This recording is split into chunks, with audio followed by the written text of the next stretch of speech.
Battlefield 6 is finally dropping in October, just over a week away, and honestly, I'm hyped. But after playing the beta and digging through some feedback from players, there really are some big flags that we need to talk about. From clown skins to small maps, fast TTK, and even some recoil differences between controller and mouse, there's a lot that could go wrong. Let's break it down. Press start! Let's go! The first big red flag I want to talk about is microtransactions and the clown skins that often come with them. One of my biggest worries is microtransactions. We've all seen what happened in Call of Duty, right? Every season, the skins get wilder. They get brighter, they get insane and less realistic. It really kills the immersion for a lot of the fan base. Battlefield has always been about grounded, gritty warfare, and I don't really want to see neon clown skins or unicorn skins or anything else like that. The animated Beavis and Butthead stuff running across the map with anime skins. Let's be real. EA loves overpriced bundles and FOMO tactics. So this is a legit concern for Battlefield, I think. What makes me even more worried about this is that Battlefield 6 developers have gone on the record and said, quote, "We are a gritty, grounded, realistic shooter. That's what we intend to be, and that's what the game is going to look like for a while." And that's the part that scares me, guys, that for a while. Like, what does that mean? I don't know. Does that scare you guys? Let me know in the comments. The next big red flag I want to talk about is small maps in the beta. Another thing that people noticed in the beta was that the maps felt small. They were like tight, cramped, kind of bordering on Call of Duty arena style maps. A few of them is okay, but that's not what Battlefield is supposed to be. This series shines with massive open battlefields where chaos unfolds across the map. If the full game leans too heavily into these smaller maps, it risks losing that Battlefield identity altogether. I want to see big maps with lots of vehicles, I'm talking tanks, choppers, jets, to really push the limits and force squads to work together, use the vehicles, have the terrain be a real variable that they have to account for. What do you guys think? Is small maps going to be a problem? The next red flag is a delayed Battle Royale mode. Now, the Battle Royale. It's not even coming out at launch. It could be weeks or months down the road.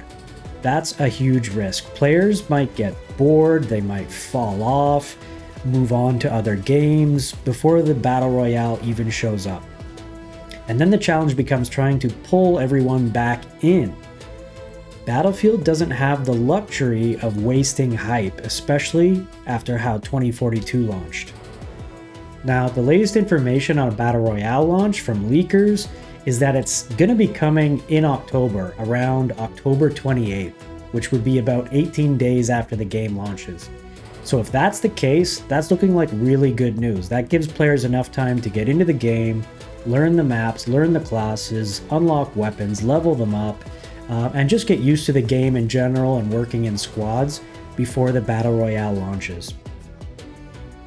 The next issue was something that came up in the beta a lot, and that's the fast TTK and especially the fast TTD.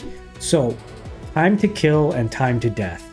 In the beta, they felt really fast, like blink and you're dead sometimes. And with the fast time to death, you don't even have a chance to react sometimes. It creates those frustrating moments where it feels like you died before you even saw the enemy, right? That kind of pacing rewards camping and punishes casual players.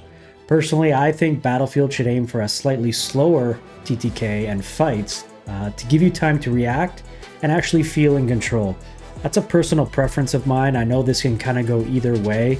You have Twitch shooters like Counter-Strike, which are of course extremely popular, but I feel like Battlefield has always been that kind of game where you should have a chance in the fight, right? You should have a chance to turn, shoot, and if your enemy's not right on target, you might be able to turn and get a kill on them, which feels really good when you get it.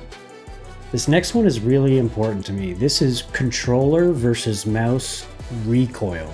This one stirred up a lot of discussion. In the beta, recoil was always lower on controller compared to mouse and keyboard. And that's a big problem in crossplay lobbies, which is the default. It basically means that controller players had a free advantage, you could say, in gunfights. If DICE doesn't fix this, it could push people to switch inputs just to compete, and that's not a good look for balance. For myself as a PC player with mouse and keyboard, I really enjoy that input. I feel like the precision is really nice. It's just maybe what I'm used to as well. But I think aim assist, and certainly there should be no difference between recoil on a mouse versus a controller.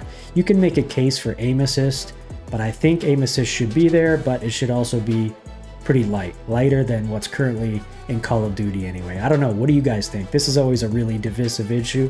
What do you guys think about aim assist on controller versus mouse, and especially what I'm talking about here, which is recoil differences between controller and mouse input?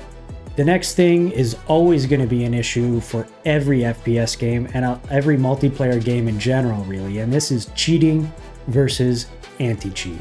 Of course, we can't forget cheaters, right? Every big FPS gets tested by hackers right at launch, and Battlefield 6 is not going to be any different. We even saw it in the beta. There were thousands, if not tens of thousands of hackers in the Battlefield beta, which was only available for a few days. The question is, will the anti-cheat be ready on day one? Or will we be stuck with months of wall hacks and aim bots like Warzone had before Ricochet, and even some would say after Ricochet? If the cheaters take over early, a lot of players won't stick around and they won't come back even if the issue gets fixed. If there was a significant amount of cheating at launch, would that be enough to drive you away from Battlefield 6? Or would you hang around to see if they fixed it? Let me know. The second last thing I want to get to is server stability and launch bugs and launch issues. So, Battlefield launches. Yeah, this series doesn't exactly have the cleanest record when it comes to launches. We all remember 2042's launch. There was rubber banding, constant crashes, and broken matchmaking. If Battlefield 6 stumbles out of the gate in the same way, it's gonna lose momentum instantly. What the fuck is this game? The servers need to be stable, period.